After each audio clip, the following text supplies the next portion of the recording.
अमेरिकी राष्ट्रपति Donald Trump की ओर से ईरान के 3 परमाणु ठिकानों पर हमले की घोषणा के बाद अमेरिका की सियासत में बवाल मच गया है।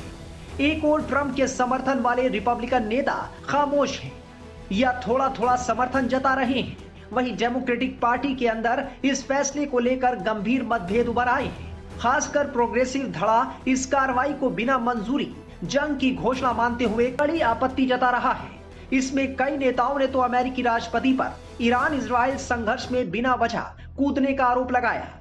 डेमोक्रेटिक नेता और वर्मोंट के सीनेटर बर्नी सैंडर्स ने इस बमबारी को खतरनाक गलती बताते हुए कहा कि अमेरिका का इजराइल के संघर्ष में शामिल होना विनाशकारी होगा। उन्होंने कहा कि ट्रंप ने राष्ट्रपति बनने के बाद खुद को शांति दूत बताया था, लेकिन अब वो उसी वादे को तोड़कर एक नए युद्ध की शुरुआत कर बैठे हैं। इसी तरह सांसद रो खन्ना ने संसद की मंजूरी के बिना सैन्य कार्रवाई को असंवैधानिक करार देते हुए इसके खिलाफ प्रस्ताव भी पेश किया। 21 जून की रात को अमेरिका ने जो ईरान के 3 न्यूक्लियर साइट्स के ऊपर हमला किया है, इससे जो भी इजराइल और ईरान के बीच लड़ाई चल रही है उसमें एक नई दिशा आ गई है और लड़ाई भड़कने की जो है एक चांस बढ़ गई है, क्योंकि अमेरिका की डायरेक्ट इन्वॉल्वमेंट जो है वो शायद ईरान ही नहीं कई और देश भी इसको बर्दाश्त ना करें। जैसे हाल ही में यमन ने तो अनाउंस भी कर दिया है कि वो भी ईरान के साथ इस लड़ाई में हिस्सा लेगा। तो इससे आगे क्या हो सकता है? अब आगे देखिए, सबसे पहली बात तो ये है कि क्या अमेरिका कंटिन्यू करेगा या सिर्फ इस बॉम्बिंग के बाद बंद कर देगा। दूसरा, जो ईरान के मित्र देश हैं वो इस लड़ाई में आएंगे डायरेक्टली या इनडायरेक्टली।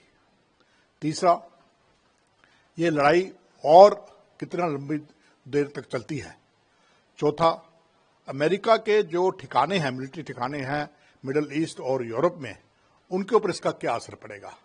ये सारे सवालात हैं जिनका जवाब आपको धीरे धीरे मिलना शुरू होगा, क्योंकि ईरान ने तो साफ कह दिया है कि हम रिटेलिएट करेंगे, हम इसका जवाब देंगे। सबसे बड़ा नुकसान जो होने वाला है मुझे लगता है वो है ग्लोबल कम्युनिटी को, क्योंकि इससे एक तो अस्थिरता जो है वो बढ़ेगी और दूसरा जो तेल की कीमतें हैं वो आसमान छूने वाली हैं। सर वही इससे, क्योंकि मिडिल ईस्ट जो है जो सारी कंट्रीज है वहाँ देश पूरा वर्ल्ड जो है डिपेंडेंट है उनके ऊपर ऑयल को लेके। तो अगर ये वॉर बढ़ता है और भी कंट्रीज इसमें ज्वाइन करती है तो कितना पूरा ग्लोबल एक प्रॉब्लम हो जाएगा। देखिए, जैसे मैंने कहा, तेल की कीमतें बढ़ने वाली हैं और अगर खुदा न खास्ता स्टेट ऑफ हॉर्मुज किसी कारणवश ईरान बंद कर देता है तो फिर तो ये कठिनाई बहुत ही ज्यादा बढ़ने वाली है। इसलिए पूरी दुनिया की नजरें इसी बात के ऊपर हैं कि लड़ाई जो है वो स्टेट ऑफ हॉर्मुज की तरफ ना जाए और ईरान उसको बंद ना करे। तो ये एक बड़ी बड़ी मुसीबत बढ़ने वाली है पूरी दुनिया के लिए, खासकर उन देशों के लिए जैसे भारत जैसे देश है जो कि अपना ऑयल इंपोर्ट करते हैं।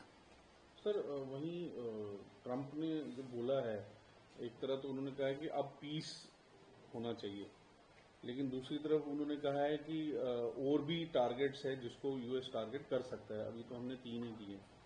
यही तो मैं कह रहा हूं ना कि अमेरिका की नीति स्पष्ट नहीं है। प्रेसिडेंट ट्रंप ने पहले कहा कि हमें इस लड़ाई के साथ लेना देना नहीं है, उसके बाद उन्होंने कहा कि हम इजराइल का साथ देंगे, अब उन्होंने डायरेक्ट इंटरवेंशन कर दी है। तो अमेरिका और खासकर प्रेसिडेंट ट्रंप की जो पोजीशन है वो क्लियर नहीं है। और कल रात को जो अटैक हुए हैं उसके अंदर अमेरिका के अंदर एक डिवीजन हो गई है, डेमोक्रेटिक्स और रिपब्लिकन के बीच में, रिपब्लिकन्स के बीच के अंदर, रिपब्लिकन पार्टी के बीच में 2 गुट बन गए हैं, एक गुट जो चाहता था, दूसरा जो नहीं चाहता है। तो इस तरह से अमेरिकन पॉलिटिक्स के अंदर भी और अमेरिका की जो पॉलिसी है उसके ऊपर भी क्वेश्चन मार्क है। ईरान के 3 परमाणु ठिकानों फोर्दो, नतांज और इस्फहान पर अमेरिकी ऑपरेशन के बाद ट्रंप ने कहा कि अब ईरान को शांति स्थापित करनी होगी। अगर वो ऐसा नहीं करता तो परिणाम और घातक होंगे।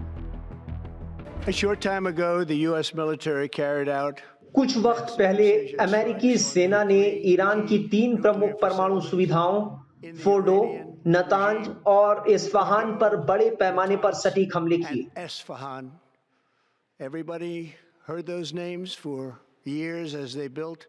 हर किसी ने सालों तक उन नामों को सुना है जब उन्होंने इस भयावह विनाशकारी उद्यम का निर्माण किया था। Nuclear enrichment capacity and a stop to the nuclear threat posed by the हमारा मकसद ईरान की परमाणु संवर्धन क्षमता को नष्ट करना और दुनिया के नंबर 1 आतंकवाद प्रायोजक राज्य द्वारा उत्पन्न परमाणु खतरे को रोकना था।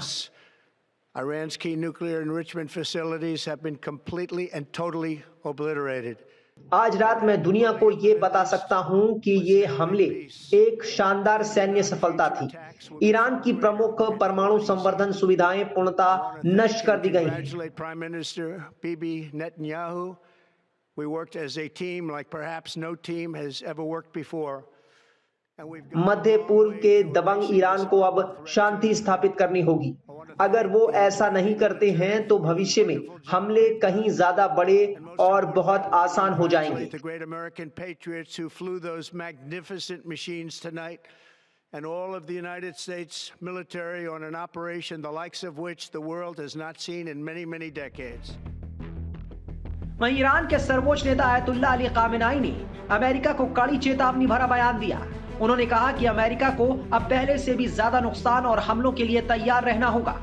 इस बयान को एक साफ धमकी के रूप में देखा जा रहा है, जो संकेत देता है कि ईरान युद्ध को रोकने के पक्ष में नहीं है और किसी भी समय अमेरिकी ठिकानों पर जवाबी हमला कर सकता है। बेंजामिन नेतन्याहू ने कहा कि बड़ा बोल्ड डिसीजन है, उन्होंने वेलकम किया इसको। वो तो कहेंगे ही, क्योंकि उनका तो स्टेटेड एम ही इस लड़ाई का यही है कि ईरान की न्यूक्लियर फैसिलिटीज को तबाह करना है।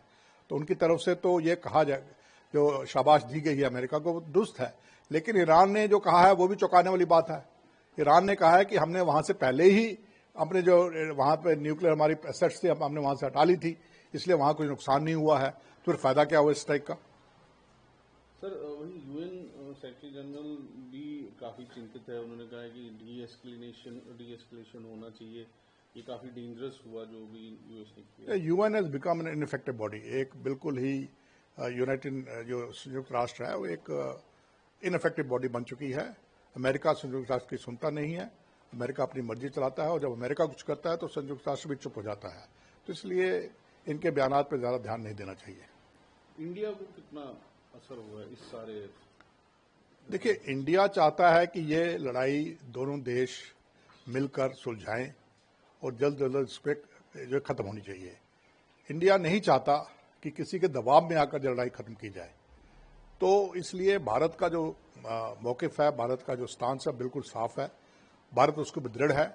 लेकिन जो हालात बन रहे हैं, जिनसे तेल की कीमतें बढ़ने वाली हैं और स्थिरता जो बढ़ रही है दुनिया के अंदर, उससे निश्चित है कि बाकी देशों की तरह भारत भी चिंतित होगा।